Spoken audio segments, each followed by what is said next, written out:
Sebuah hadis yang diriwayatkan oleh Imam Tirmidzi, keterangan dari sahabat Abu Hurairah, Rasulullah sallallahu alaihi wasallam bersabda, "Innar rajula la ya'malu wal mar'atu bi ta'atillahi azza wa jalla sittina sanah. Thumma yahduruhumal mautu fa yudarrani fil wasiyah fatajibu lahuman nar." Thumma qara'a alayya Abu Hurairah min ba'di wasiyati yusa biha aw dainin ghairu mudarri wasiyatan minallah wallahu alimun halim. Tilka hududullah wa may yuti'illaha wa rasulahu yudkhilhu jannatin tajri min tahtihal anhar khalidina fiha wa dhalikal fawzul azim. Wa may ya'sillaha wa rasulahu wa yata'adda hududahu yudkhilhu naran khalidan fiha wa lahu adzabun muhin. Yaitu Rasul bersabda yang artinya, sesungguhnya seorang laki-laki dan seorang perempuan, dia telah melakukan ketaatan kepada Allah selama 60 tahun. Kemudian menjelang mereka berdua wafat, ternyata mereka melakukan perbuatan yang memberi mudarat kepada ahli warisnya. Karena perbuatan itu fatajibu lahuman nar, sehingga Allah Subhanahu wa taala memasukkan mereka ke dalam neraka. Apa yang mereka lakukan sehingga setelah 60 tahun mereka berbuat baik, taat kepada Allah, ternyata mereka melakukan perbuatan yang membahayakan ahli waris ketika mereka menjelang meninggal. Sehingga Allah Subhanahu wa taala memasukkan mereka berdua ke dalam neraka jahanam. Karena membahayakan ahli waris itu termasuk dosa besar. Sebagaimana Ibnu Abbas radhiyallahu anhu berkata dalam sebuah asar yang diriwayatkan oleh Imam Abdur Razzaq dan juga oleh Imam Ibnu Abi Syaibah, ad-dararu au ad-diraru fil wasiyati minal kabair. Membahayakan ahli waris terutama ketika berwasiat minal kabair, termasuk dosa besar.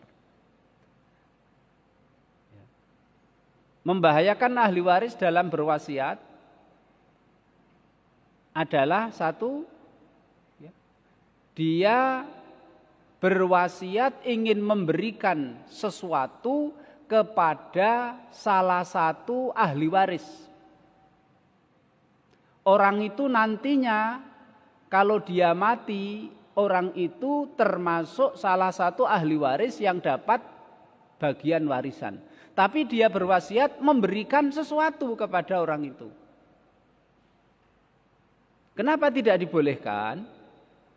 Karena nanti ahli waris yang lain akan berkurang bagiannya.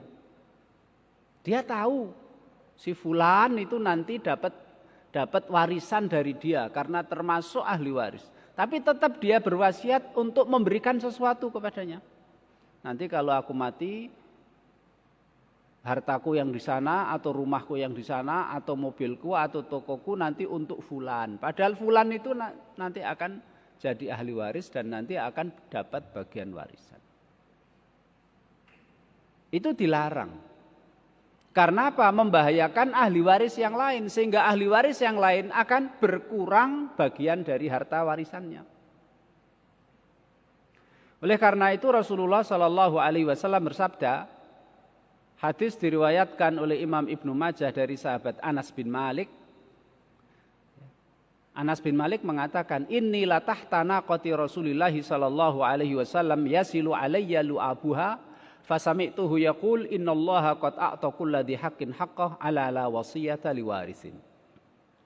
Anas cerita, suatu hari saya itu berada di bawah untanya Nabi.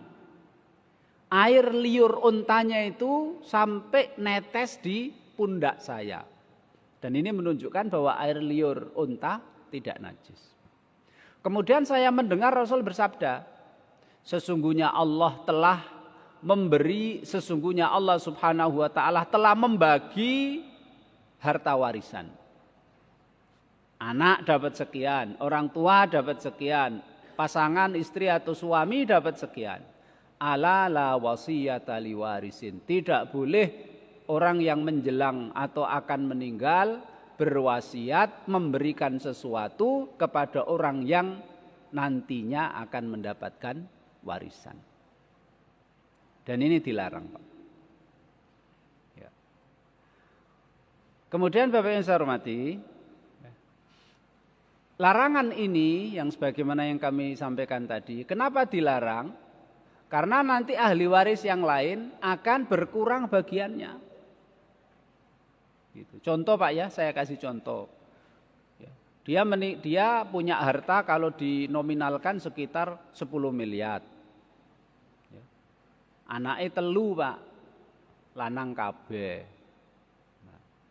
Nah itu kan kalau dia meninggal, hartanya itu kan 10 miliar itu kan, kalau si suami yang meninggal berarti kan istrinya dapat 1/8. Ya toh, sisanya dibagi 3 anak tersebut. Kalau si mayit itu masih punya orang tua, maka orang tua dapat 1/6. Ya. Orang tuanya si mayit yang laki 1/6, yang perempuan 1/6. Sudah, sisanya untuk dibagi 3 anak. Ya. Kalau dia sebelum meninggal dia wasiat, ya, nanti tanahku yang di sana yang nilainya 2 miliar itu nanti kalau aku mati saya berikan kepada anakku yang terakhir. Padahal anak yang terakhir Pak nanti kan termasuk termasuk yang akan mendapatkan warisan. Mestinya hartanya 10 miliar dibagi istrinya, 2 orang tuanya, 3 anaknya. Karena dia berwasiat 2 miliar kepada anak yang terakhir sehingga sisanya tinggal 8 miliar. 8 miliar dibagi istrinya, kedua orang tuanya dan anaknya bertiga. Mereka kan akhirnya berkurang Pak. Anak kedua, pertama, anak kedua, istri, bapak ibunya kan berkurang karena dikurangi 2 miliar. Nah ini tidak boleh. Dan ini kemarin kita sampaikan kadang-kadang kan begitu Pak, ada orang tua. Nanti kalau aku mati rumahku ini untuk anakku yang terakhir, Sinok yang terakhir karena dia merawat dan sebagainya itu kan wasiat. Sedangkan anak meskipun yang terakhir pasti dia termasuk yang akan mendapatkan warisan. Kenapa? Orang tuanya harus berwasiat dulu memberikan sesuatu kepada anak itu, padahal anak itu nanti akan dapat bagian warisan. Cuma larangan ini Bapak Ibu hormati sudah kami sampaikan kemarin, kecuali illa ayyasha al-warasah, kecuali ahli waris yang lain menyetujui. Kalau ahli waris yang lain setuju boleh. Hadis diriwayatkan oleh Imam Daruqutni dan Baihaqi dari Ibnu Abbas radhiyallahu anhu, Rasul bersabda, la tajuzul wasiyatu liwarisin illa ayyasha al-warathah. Tidak boleh berwasiat memberikan sesuatu kepada ahli waris yang nantinya akan mendapatkan warisan dari dia. Tidak boleh illa ayyasha al-warathah, kecuali ahli waris yang lain setuju. Suaminya setuju, orang tuanya setuju, anaknya pertama dan kedua setuju. Ya sudah, berarti boleh. Kemudian Bapak yang saya hormati, beberapa penjelasan dari ulama, sebagian ulama juga begitu. Di antaranya adalah Ibnu Qudamah rahimahullah dalam kitabnya Al-Mughni, beliau mengatakan, wa jumlatu dzalika annal insan idza awsa li warisihi bi wasiyatin falam yujizha sairul warasati lam tasihhu bi ghairi khilafin bainal ulama. Jika seseorang berwasiat memberikan sesuatu kepada orang yang orang nanti termasuk bagian ahli waris yang akan dapat warisan dari dia, tidak boleh kalau ahli waris yang lain tidak setuju, dan ini merupakan kesepakatan ulama. Wa in ajazaha jazat fi qaulil jumhuri minal ulama. Tapi kalau ahli waris yang lain membolehkan, enggak apa-apa. Gimana? Enggak apa-apa, boleh sah. Karena ahli waris yang lain membolehkan atau menyetujui. Kemudian Bapak yang saya hormati, termasuk membahayakan ahli waris. Yang kedua adalah jika ada seseorang berwasiat, wasiatnya diberikan kepada orang yang bukan ahli waris, yang tidak akan dapat bagian warisan dari dia. Sah, boleh. Cuma dia berwasiat memberikan lebih dari sepertiga hartanya. Dan ini membahayakan ahli waris dia. Karena nanti hartanya diambil sepertiga, sisanya dibagi seluruh ahli waris. Kan berkurang Pak bagian mereka. Dan ini tidak boleh. Kalau wasiat yang diberikan kepada orang, wasiat diinfakkan, wasiat diwakafkan, lebih dari sepertiga dari seluruh harta tidak dibenarkan. Kalau seandainya sudah kadung Pak, sudah kadung meninggal, wasiatnya itu lebih dari sepertiga harta, wasiatnya tetap dilaksanakan dengan sepertiga, tidak lebih. Dia berwasiat, ternyata wasiatnya itu kalau dihitung separuh. Berarti wasiatnya tetap dijalankan cuma sepertiga saja. Tidak boleh lebih, karena kalau lebih mengurangi bagian ahli waris yang lain, ini berarti dilarang karena membahayakan mereka. Imam Bukhari dan Muslim meriwayatkan sebuah hadis dari sahabat Sa'ad bin Abi Waqqas. Dia mengatakan, Ja'an nabiyyu ya'uduni wa ana bi Makkah wa huwa yakrahu ayyamuta bil ardi allati hajara minha. Qultu ya Rasulullah usi bimali kullihi? Qala la. Qultu fasyatru? Qala la. Qultu as-sulusu? Qala fas-sulus wa sulusu katsir. Innaka in tada'a warasataka aghniya khairun min an tada'ahum ala tayyatakaffafuna an-nas fi aidihim. Sa'ad bin Abi Waqqas Pak, ketika Fathu Makkah, sahabat-sahabat ikut Fathu Makkah, ternyata setelah selesai Fathu Makkah, Sa'ad bin Abi Waqqas sakit. Beliau sakit di Mekah dan beliau tidak mau mati di kota Mekah karena kota itu telah ditinggalkan oleh Nabi dan Nabi milih tinggal di Madinah. Dia nggak mau meninggal di Mekah. Kemudian dia berkata kepada Rasul, Rasul, aku ini kan hartaku banyak. Turunanku itu cuma satu, anak perempuan. Boleh enggak saya berwasiat, seluruh harta saya wasiatkan, saya infakkan, saya sodakohkan.